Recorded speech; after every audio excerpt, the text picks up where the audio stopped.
Welcome to Nazia forum. ಇವತ್ತಿನ video Urdu ಸಿಲೆಬಸ್ಗೆ ಸಂಬಂಧಿಸಿದಂತೆ ನಾನು ಹಿಂದಿನ ವಿಡಿಯೋಗಳಲ್ಲಿ ನೀವು ನೋಡ್ತಾ ಇರಬಹುದು. ನಾನು ಎಲ್ಲ ಲ್ಯಾಂಗ್ವೇಜ್ಗೆ ಸಂಬಂಧಿಸಿದ ವಿಡಿಯೋಗಳನ್ನು ಮಾಡಿದ್ದೀನಿ. ಹಿಂದಿ ಇರ್ಬೋದು, ಕನ್ನಡ ಇರ್ಬೋದು, ಇಂಗ್ಲೀಷ್ ಇರ್ಬೋದು, ಪೇಪರ್ 1 ಆಗಿರ್ಬೋದು. ಹೌದಾ, ಇಲ್ಲಿ ಪೇಪರ್ 2ನಲ್ಲಿ ಸಂಬಂಧಿಸಿದ ಪೇಪರ್ 1 ಎಲ್ಲರಿಗೂ ಸೇಮ್ ಆಗಿರ್ತದೆ. 100 ಮಾರ್ಕ್ಸಿಗೆ ಎಲ್ಲರೂ ಸೇಮ್ ಕ್ವಶನ್ಸ್ ಅನ್ನ ಅಟೆಂಪ್ಟ್ ಮಾಡ್ತೀವಿ. ಬಟ್ ಡಿಫರೆನ್ಸ್ ಎಲ್ಲಿ ಬರುತ್ತಪ್ಪ ಅಂತಂದ್ರೆ पेपर 2 ನಲ್ಲಿ ಡಿಫರೆನ್ಸ್ अना कांतीवी. Okay, now come to here. Paper 2 का सिलेबस यहाँ पे दिया गया है. So I can't read this Urdu. Okay, but ನಿಮಗಾಗಿ ನಾನು ಸಿಲೆಬಸ್ ಗಳನ್ನ ಇಲ್ಲಿ ತಂದಿದ್ದೀನಿ.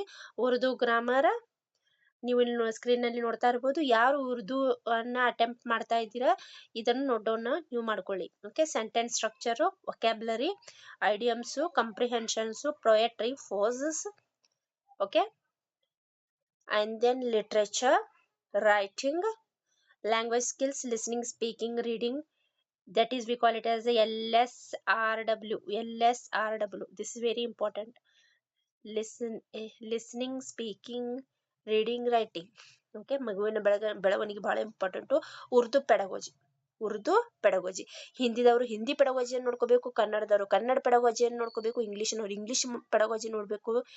This is very important. Pedagogy ಇದು ಬಹಳಷ್ಟು ಇಂಪಾರ್ಟೆಂಟ್ ಆಗಿರ್ತದೆ. ಓಕೆ, ಇದರ ಮೇಲೆ ಕ್ವಶನ್ಸ್ ಕಂಪಲ್ಸರಿ ಕೇಳ್ತಾನೆ. 100 ಮಾರ್ಕ್ಸ್ ನೀವು GK ಅನ್ನ ಬರಿತೀರಾ.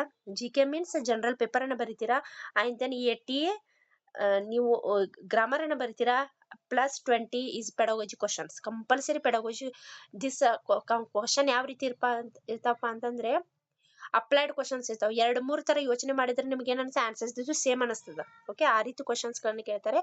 You have to be prepare it. Don't miss this chance. ಈ ಚಾನ್ಸ್ ಅನ್ನ ಮಿಸ್ ಮಾಡ್ಕೊಳಕ್ ಹೋಗಬೇಡಿ. ಅಭ್ಯಾಸ ಮಾಡಿ, ಕ್ಲಿಕ್ ಆಗಿ ಅಂತ ಹೇಳ್ತಾ ಯಾರು ಉರ್ದು ಮೀಡಿಯಂ ಅನ್ನ ಪೇಪರ್ ಅನ್ನ ಬರಿತಾ ಇದ್ದೀರಾ ಅವರಿಗಾಗಿ ಸಿಲೆಬಸ್ ಅನ್ನ ಮಾಡಿದ್ದೀನಿ. ವಿಡಿಯೋ ಇಷ್ಟವಾದರೆ ದಯಮಾಡಿ ಲೈಕ್ ಮಾಡಿ, ಶೇರ್ ಮಾಡಿ, ಸಬ್ಸ್ಕ್ರೈಬ್ ಮಾಡಿ. ನನ್ನ ಹಿಂದಿನ ವಿಡಿಯೋಗಳನ್ನು ಕೂಡ ನೋಡೋದನ್ನ ಮರಿಬೇಡಿ.